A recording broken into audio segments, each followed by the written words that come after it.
Waktu Banjarmasin kan? Iya di Banjarmasin. Enggak, kamu yang wakil kamu pertama di apa? Kami masing-masing buat Unlam ada juga Unlam, ULM, UIN ada juga. Lebihnya.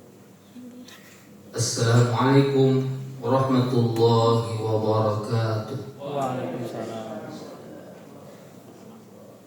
Alhamdulillahilladzi faqaha fid-din wal 'aqibatul muttaqin wa la 'udwana minaz zalimin.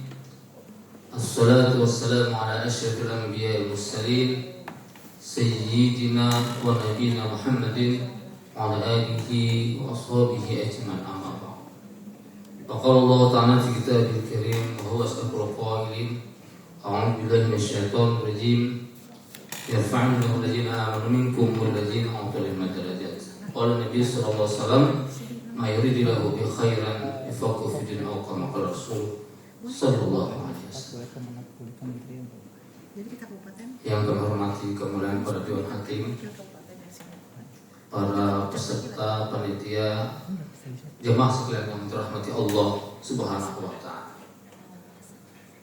Sebagai seorang muslim tentu kita bersyukur kepada Allah Subhanahu wa taala. Kemudian diiringi dengan salawat dan salam kita haturkan kepada junjungan kita Nabi Muhammad sallallahu alaihi wasallam, kepada keluarga, sahabat, kerabat, pengikut serta umat beliau ila yaumil qiyamah. Jemaah sekalian rahmati Allah Subhanahu wa taala.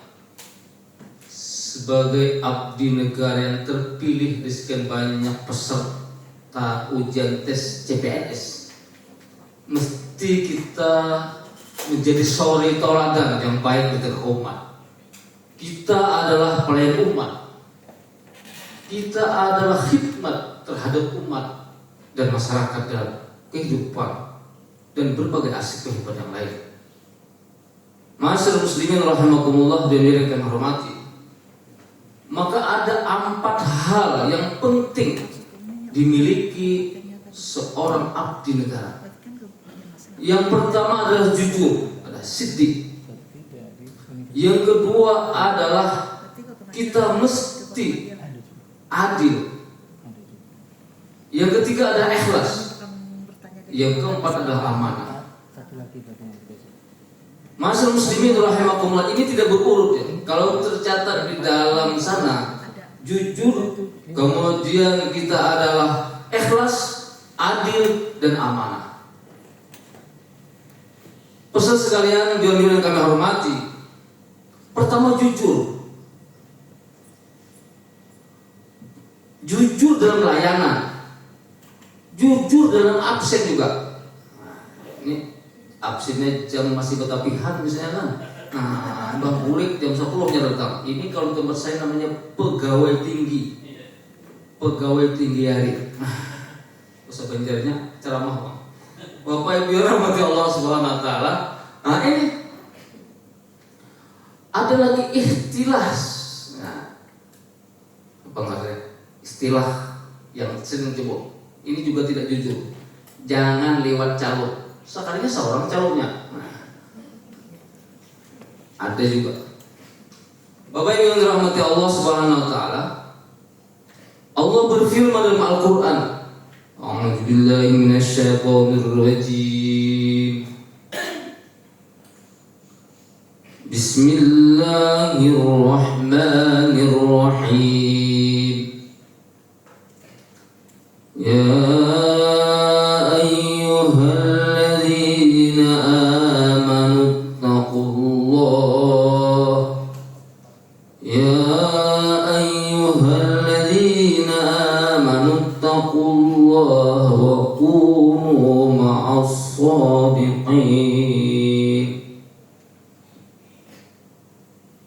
artinya, hai orang-orang yang beriman, bertakwalah kepada Allah dan hendaklah kalian bersama orang-orang yang sedih. Masyaallah muslimin rahimakumullah, membentuk seseorang yang jujur itu ada 2. Yang pertama adalah suhbah, yang kedua adalah bi'ah. Suhbah ada lingkungan. Lingkungan bisa menjadi orang yang sangat jujur. Saya contoh ada guru kami itu dulu tahun 89 dari Amuntai ke Paringin. Guru yang jujur ini, beliau ini dari Amuntai ke Paringin itu sung-sung datang sebelum waktu, dan beliau kepala sekolah duduk di depan absen. Guru Ahmad terlambat 2 menit, Guru Udin terlambat 4 menit. Sebulan dikumpulkan. Nih Guru Ahmad ketumpul terlambatnya 1 jam, potong beliau gaji. Ini terlambat 2 jam, potong 2 jam. Katanya, kenapa Pak begitu? Kata beliau, saya akan bertanggung jawab di hadapan Allah terhadap amanah dan kejujuran Anda dalam hadapan. Ini jujur dia melayani orang. Nah, mestinya misalnya berurusan, mestinya ini sudah selesai. Ini takut lagi. Bapak dari mana? Dari kampung Pak. Berapa jam mesti baca? Ini Pak, mestinya ada KTP. KTP-nya. Fotokopi ada Pak? Ada. Digiresir lah. Dia bilang apa? Kalau balik digiresir Pak, ini aslinya sama. Nah harusnya digiresir Pak. Nah, kadang terjadi. Lalu orang mau berjalan pintas. Tidak ada catatan harus digerisir. Akhirnya boleh ke kampung 2 jam, boleh 4 jam. Isuk punya urusan. Ini kan tidak jujur di dalam menjalankan amanah. Yang kedua, ikhlas. Ikhlas ini Bapak Ibu dirahmati terlihat. Ikhlas itu adalah istiqomah.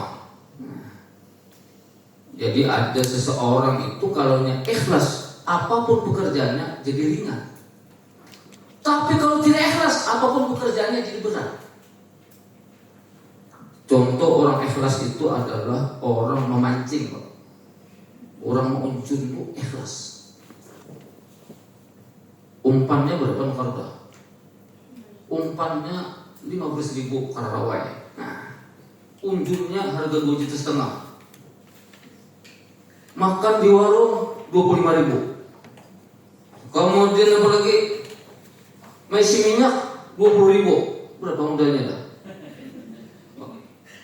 Modalnya 470.000. Kemudian tempatnya di sungai, padang rumput, padang tagah, ada nyamuk, hujan lagi, hujan tarang, hujan bubukahan di orang Banjar. Tapi dia sanggup 2-3 jam saja. Kuliahnya 1,5 kilo aja. Jika mau iwak itu bisa 2 kilo. Ditanya, kenapa aku ujar orang ikhlas apa?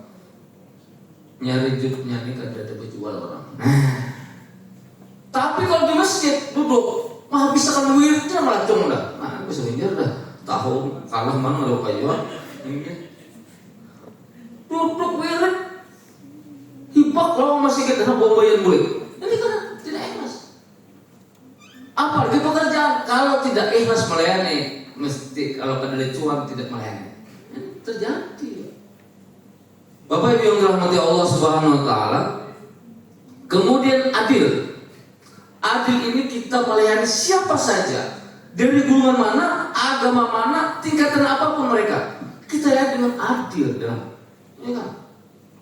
Di sekolah juga tes masuk, jangan anak pejabat lulus, termasuk di UIN Antasari nih, anak pejabat karena pesan lulus, ya kan? Ini tidak adil. Yang pintar kada lulus, yang kada pintar malah lulus. Bapak Ibu yang dirahmati Allah Subhanahu Wa Taala, kebetulan kami adalah sekretaris panitia seleksi program khusus UIN Antasari.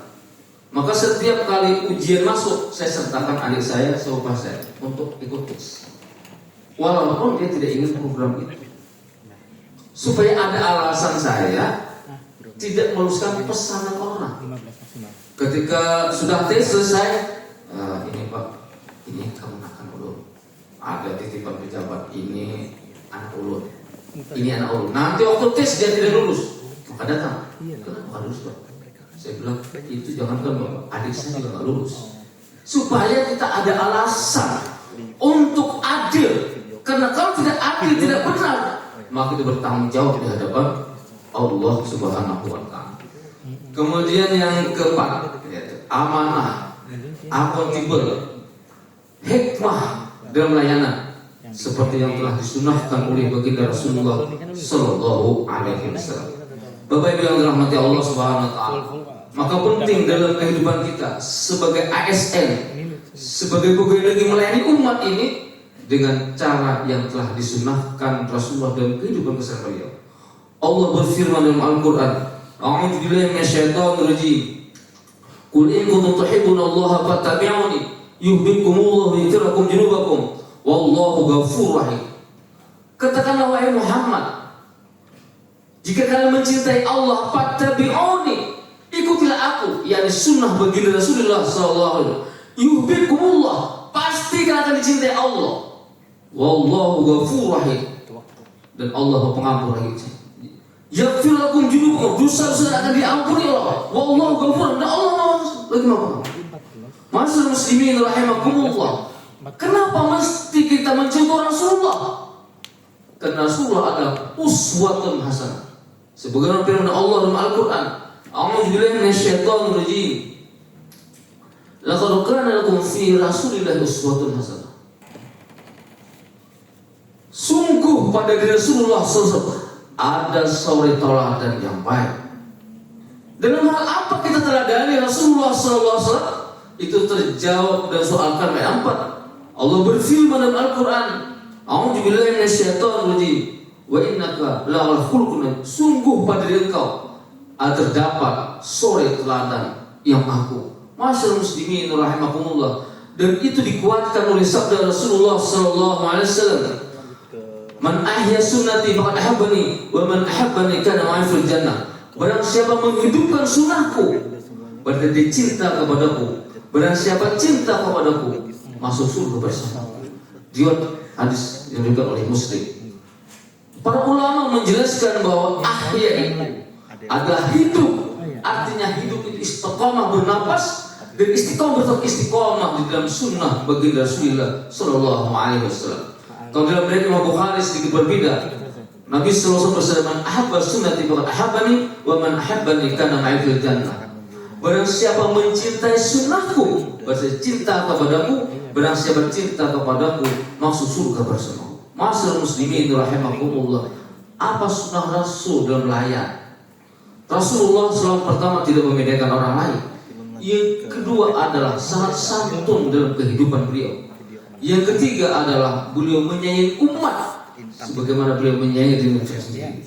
Masyaallah muslimin rahimakumullah. Maka oleh karena itu, aspek apapun dalam kehidupan ini tidak terlepas daripada sunnah baginda Rasulullah SAW. Bagaimana sunnah itu dapat kita dapatkan? Maka seringlah kita duduk di majelis ilmu, berfikir, kemudian kita saling mengingatkan dan membaca dan mentelaah buku-buku agama. Insya Allah sunnah Rasulullah dapat kita dapatkan dalam kehidupan kita sehari-hari. Jamaah sekalian, jauh-jauh yang kami hormati, dapatkan kita berdoa pertama bahwa untuk SN menjadi keteladanan jujur dalam setiap aspek kehidupan, ikhlas dalam mengerjakan tugas, adil dalam layanan, bersikap sebagaimana amanah daripada baginda Rasulullah SAW. Ada benar dari Allah, sebagai kaum pribadi, amal maaf, dan mengakhiri dengan ucapan Assalamualaikum warahmatullahi wabarakatuh. Waalaikumsalam.